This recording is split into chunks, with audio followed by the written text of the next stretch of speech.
Here is the non spoiler review of the film blink Telugu డబ్బుడు movie. ఈ movie నేను చూసి చాలా రోజులైంది. కన్నడలో ఇంగ్లీష్ సబ్‌టైటిల్స్‌తో చూశాను నేను. ఇంకా ఈ మూవీ అప్పుడే నాకు ఎలా అనిపించిందనేది చెప్పాలి. చెప్పేలోపు మా కంటెంట్ నచ్చితే లైక్ చేయండి, షేర్ చేయండి, సబ్స్క్రైబ్ చేసి పక్కనే ఉన్న గంట సింబల్ క్లిక్ చేసి మా ఛానల్ సపోర్ట్ చేయగలరు. ఇంకా ఈ మూవీ అప్పుడే కన్నడ విత్ ఇంగ్లీష్ సబ్‌టైటిల్స్‌తో చూడడం జరిగింది. ఇప్పుడేమో తెలుగులో స్ట్రీమ్ అవుతుంది అమెజాన్ ప్రైమ్ వీడియోలో. అందుకే తెలుగు డబ్బింగ్ ఎలా ఉందో అని చూశాను. తెలుగు డబ్బింగ్ బాగుంది. ఇంకా ఓవరాల్‌గా ఈ సినిమా ఎలా అనిపించిందంటే నాకు నచ్చింది భయ్యా ఈ సినిమా. ఒక మంచి సైన్స్ ఫిక్షన్ థ్రిల్లర్ ఇది. ఫస్ట్ 20 మినిట్స్ 25 మినిట్స్ అంత గొప్పగా అనిపించదు. ఆ తర్వాత నుంచి మాత్రం అబ్బా అనిపించేలాగా ఉంటుంది. ఇంక ఈ సినిమా అసలు మిస్ అవ్వకండి. తెలుగులో కూడా ఉంది. చాలామంది మిస్ అవుతారు ఈ సినిమా నేను అనుకున్నాను. కానీ తెలుగులో కూడా డబ్బింగ్ చేశారు. బాగా చేశారు డబ్బింగ్. నేను కన్నడ విత్ ఇంగ్లీష్ సబ్‌టైటిల్స్‌తో చూసినా కూడా తెలుగులో చూస్తేనే కిక్ కదండి, ఎక్కువ కిక్. కాబట్టి తెలుగులో డబ్బింగ్ ఎలా ఉందో తెలుసుకోవడం కోసం కూడా, తెలుగులో చూస్తే కిక్ ఎలా వస్తుందో కూడా తెలుసుకోవడం కోసం చూశాను. నాకైతే బాగా నచ్చింది. అందుకే రెండోసారి కూడా చూశాను. కానీ ఈసారి తెలుగులో చూశాను, అంతే తేడా. ఇంక ఈ మూవీ అసలు మిస్ అవ్వకండి.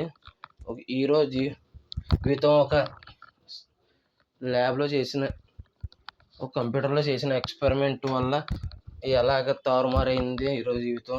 దానివల్ల మిగతా రిలేటివ్స్ కూడా వాళ్ళ తండ్రి వాళ్ళకి ఇంకా వాళ్ళ తల్లికి మధ్య జీవితం ఎలా తారుమారైంది ఆ ఎక్స్పెరిమెంట్ వల్ల అనేది సినిమా స్టోరీ. చాలా సింపుల్ స్టోరీ, చాలా ఇంట్రెస్టింగ్గా తీసుకెళ్ళారు. ఒక్క సెకండ్ మిస్ అయినా కూడా అర్థం కాదు. కొద్దిగా కన్ఫ్యూజన్గానే ఉంటుంది. కానీ మొత్తం క్లైమాక్స్లో చాలా అంటే ప్రీ ఇంటర్వెల్ దగ్గర నుంచి క్లైమాక్స్ వరకు చాలా అంటే చాలా క్లారిటీ ఇస్తూ తీసుకెళ్తారు. అక్కడి నుంచి క్లారిటీగా అనిపిస్తుంది సినిమా. ఫుల్ క్లారిటీతోనే మనకు సినిమా అర్థమవుతుంది.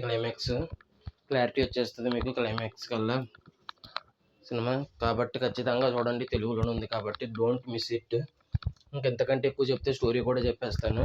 అసలు మిస్ అవ్వద్దు. ఇంక ఈ మూవీకి నేను ఇచ్చే రేటింగ్ 5/5 అయితే ఇస్తున్నాను. క్లైమాక్స్ మాత్రం చాలా డిఫరెంట్గా ఎండ్ అవుతుంది. అసలు ఎక్స్పెక్ట్ చేయలేము. కొద్దిగా అటు ఇటుగా ఎమోషనల్ ఎండింగ్ కిందే అవుతుంది అని అనుకుంటున్నాను నేను. క్లైమాక్స్ అయితే డోంట్ మిస్ ఇట్. 5/5 ఇచ్చానంటే అర్థం చేసుకోండి. ఇక అంతేనండి. మీరు కనుక ఈ మూవీ చూస్తే ఫస్ట్ కన్నడలో చూసారా, తెలుగులో చూసారా అనేది చెప్పండి. తెలుగులో చూస్తే మీకు ఎలా అనిపించింది, తెలుగు డబ్బింగ్ సినిమా మొత్తానికి ఎలాగోలాగా ఏదో ఒక భాషలో చూస్తే మీకు ఎలా అనిపించింది అనేది చెప్పండి. ఇప్పుడు తెలుగులో వచ్చింది కాబట్టి ఇప్పుడు ఈ సినిమా రివ్యూ ఇవ్వడం జరిగింది. మొన్న శుక్రవారం వచ్చినట్టుంది. నాకు ఇప్పుడే తెలిసింది తెలుగులో వచ్చినట్టు. అందుకే ఇప్పుడు ఇచ్చాను రివ్యూ. అంతేనండి. మీరు కనుక ఈ మూవీ చూసుంటే మీకు ఎలా అనిపించిందో కింద కామెంట్ చేయండి. మా కంటెంట్ నచ్చితే లైక్ చేయండి, షేర్ చేయండి, సబ్స్క్రైబ్ చేసి పక్కన ఉన్న గంట సింబల్ క్లిక్ చేసి మా ఛానల్ సపోర్ట్ చేయగలరు. ఈ వీడియో చూసినందుకు ధన్యవాదాలు. Thanks for watching. జై Hind. Signing off. Bye bye.